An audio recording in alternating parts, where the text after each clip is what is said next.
Nandito tayo sa Mega Plant. Ito yung project ng The Line. Teka. What is The Line project? The Line is the smart city in sa province ng Tabuk sa Saudi Arabia. Ito yung household na single na very long na building na hindi na kailangan ng sasakyan. At ito rin nakadesign sa glass mirror interior design. At lahat ng basic need ng mga nakatira dito ay nandito na. Just 5 minutes walking lang. Galing ah. Eventually, ang planong ito ay may kabuuang 170 km. At ito ay magsisimula sa Red Sea at matatapos sa Tabuk City. Ang kabuuang residente yung pwedeng tumira dito ay mahigit kumulang 9 million. At ito ay may kabuuang 260,000 square meter. At ito ay isang two-way mirror building.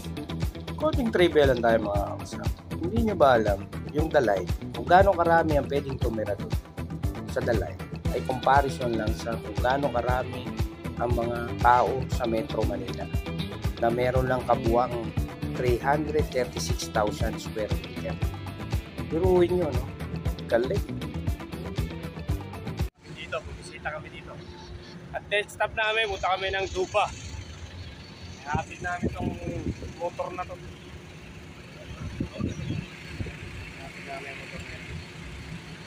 Ginagalaw ni Slaw. Aywa.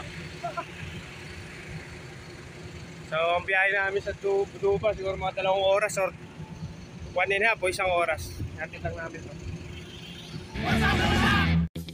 Ito na naman yung mga oras na napapaisip ako sa sarili ko kung hanggang kailan ako magpapatuloy na maging isang OFW. Hindi nyo ba alam na napakalaking tulong pala yung mga money remittance na pinapadala ng OFW sa ekonomiya ng ating bansa? 1.9 trillion. At ito ay nakakatulong din sa cross-economy sa mga value-added tax, ng mga transfer fee ng mga pinapadala ng OFW. So, ano ba ang benefits nito sa mga OFW pagkatapos nila na mag-retirement? Meron ba silang natatanggap? Meron bang big help o malaking tulong ang ating gobyerno? O meron na ba silang nagawang batas o napasang batas na special na batas para sa mga OFW pagkatapos ng kanilang retirement? Tanong lang.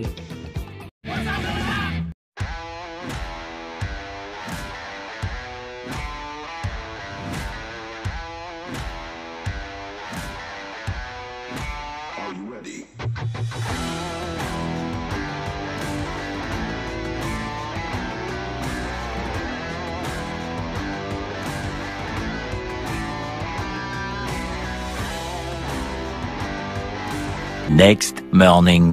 So, yun nga, what's up sa inyo mga kawasak? It's good morning because it's day, matik na yan. It's laundry time.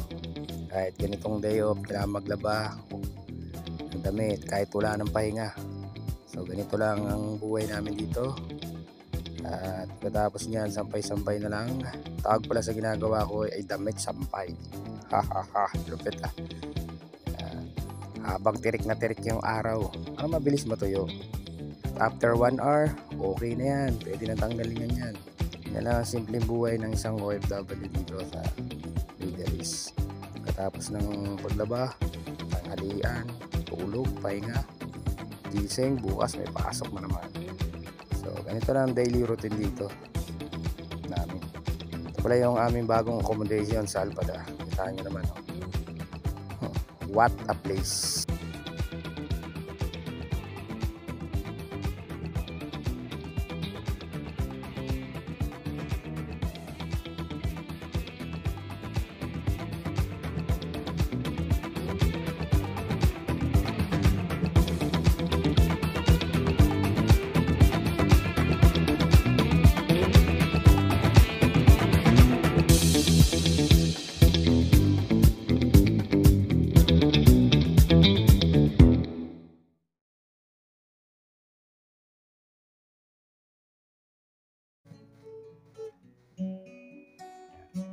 Wish 107.5.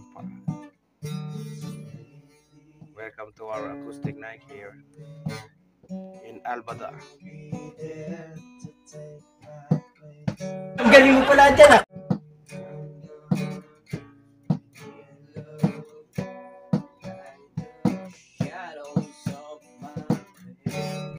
Wow!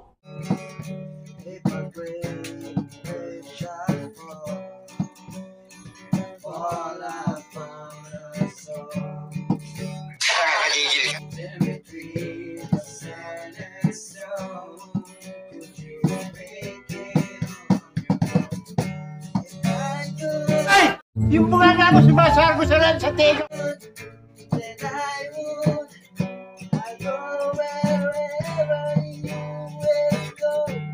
Umuwi ka na?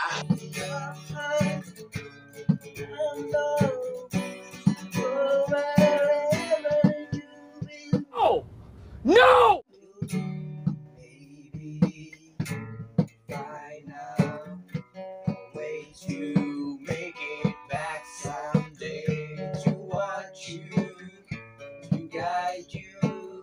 Ang laswa ng bunga nga mo.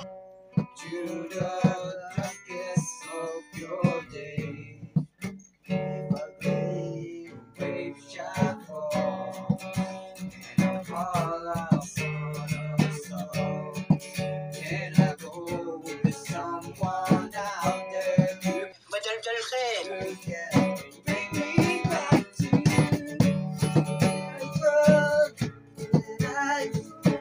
Wala na, finish na.